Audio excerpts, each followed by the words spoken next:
সন্তানের মাথায় হাত রেখে আল্লাহর দুইটি গুণবাচক নাম পড়ুন, আপনার সন্তানের কপাল খুলে যাবে। আমরা বাবা মা যারা আছি সকলেই কিন্তু সন্তানের মঙ্গল চাই, সকলেই আমরা চাই সন্তান যাতে করে সফলতা অর্জন করতে পারে, সকল বিপদ আপদ থেকে বাঁচতে পারে। সুতরাং আমরা সকলেই বাবা মা যারা আছি সন্তান হওয়ার পরেই তার জন্য দোয়া করব।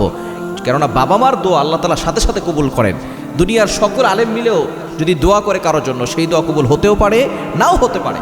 কিন্তু বাবা মা যদি কারোর জন্য দোয়া করে, এই দোয়া আল্লাহ তাআলা সাথে সাথে কবুল করে নেন।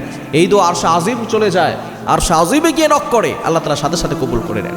সুতরাং বাবা মা যদি আল্লাহর দুইটি গুণবাচক নাম সন্তানের মাথায় হাত রেখে 7 বার পড়বে, ইয়া আল্লাহু ইয়া বাররু, ইয়া আল্লাহু ইয়া বাররু, ইয়া আল্লাহু ইয়া বাররু।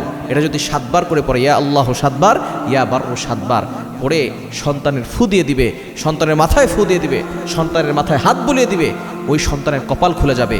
দুনিয়ার কোনো বিপদ তাকে ক্ষতি করতে পারবে না, কোনো দুষ্ট জিন বলেন, দুষ্ট মানুষ বলেন, তাকে কোনো ক্ষতি করতে পারবে না। আল্লাহ তাআলা সকল বিপদ আপদ থেকে তাকে হেফাজত করবেন এবং ওই সন্তানকে সফলতার চূড়ায় উঠিয়ে দিবেন।